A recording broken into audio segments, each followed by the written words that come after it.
Hello and welcome back. This is the famous Shiva temple of Devghar Baba Dham, also known as Baidyanath Dham, one of 12 Jyotirlingas of God Shiva. Devghar holds the record for holding longest fair during the months of June-July. To visit the temple, you can take an e-rickshaw. If you are going in the morning, e-rickshaw will go till the Peda Gali, and if you are going in the evening, there will be barricade in the Tower Chowk. So keep in mind, there will be more rush in the morning and less in the evening. The markets that you see here will be soon removed, as our Prime Minister has announced that this temple will be developed on the line of Kashi Vishwanath corridor, and all the markets will be removed and placed somewhere else. So whatever you are seeing here will not be there in few years. This will be good for the devotees, because during the months of Shravan or during any special occasion there is too much congestion, and there is also a fear of accidents due to congestion and too much rush. We took the electric rickshaw from Bamasia to Tower Chowk and then walked from there. From Tower Chowk till Peda Gali, it is almost 500 meters. Inside the temple, there is provision for washing your hands and feet. You can buy flowers and other offerings inside the temple itself. In the evening, there is a big Sandhya Aarti and Shringar, which you can watch on screen also. People from all over the country and world come here to offer sacred water of Gangas. Devotees called Kavariyas pick Ganga water from Sultanganj and come by foot or vehicle to Devghar and stand in queues for 2 to 3 days to offer the water on Lord Shiva. They have to keep in mind that the water is not kept on the land and they have to carry it all the time. This Shiva temple has an interesting story. It is believed that Ravana, who was the biggest Shiva devotee, prayed to Lord Shiva, offering his head in the puja.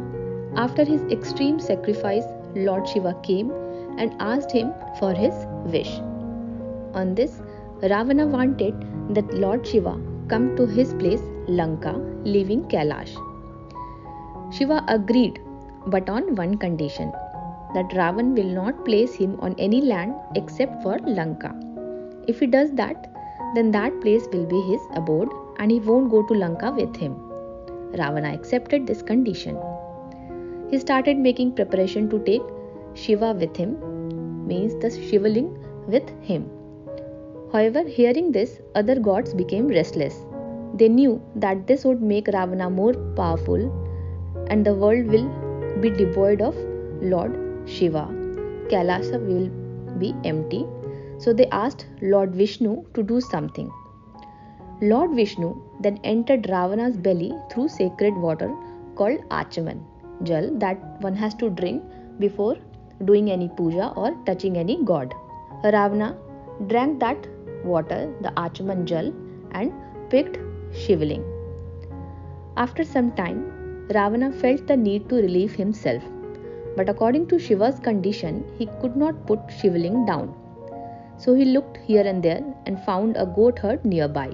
He asked the goat herd to carry the Shivaling for some time till he relieves himself. But it took too long, as it was Vishnu's magic in his belly that the toilet kept coming. The goat herd, whose name was Baiju, who was also a Vishnu's incarnation, he got tired and kept Shivaling down. When Ravana came and tried to lift the Shivaling, it did not move. He understood the trickery and got really angry. In his anger, he hit the bowl that had Chandan. The bowl fell, and where it fell, the place is now known as Katoriya, because the Hindi meaning of bowl is Katori, and where the Chandan fell, the place is now known as Chandan. And where the Shivling was kept, that is called Baidyanath Dham, on the name of goat herd Baiju, who was Vishnu's incarnation. It is also believed that this place is also a Shakti Peeth, because when goddess Sati died and Lord Shiva took her in his arm and started dancing, her heart fell here and the Shivaling is kept on her heart. That is why whenever a devotee offers the sacred water on Shivaling, it goes to both Shiva as well as Sati, and this place is called Manokamna Ling because people's wishes come true here. The Devghar Baba Dham has temples of other gods too. Temple of goddess Parvati, second wife of Lord Shiva, and gods such as Lord Vishnu, Lord Ganesha, etc. People say that all temples here have been built by Lord Brahma in one single day. And as soon as the first ray of sun came, Lord Brahma stopped. And that is why one of the temples is half built and remained incomplete. History says that part of it was built by Purab Mal in 1596, who was the ancestor of Gidhor's king. Devghar has good connectivity. You can come here through train. There are two railway stations, Jasidi railway station, which is only 7 km from Devghar, and there is a Devghar railway station. It has international airport also, which is connected to Delhi, Kolkata, and soon there will be planes in other routes too. Do visit here. You will find it very calming, very peaceful. And if you like this video, give a thumbs up. And for more such videos, subscribe to the channel. Thanks for watching.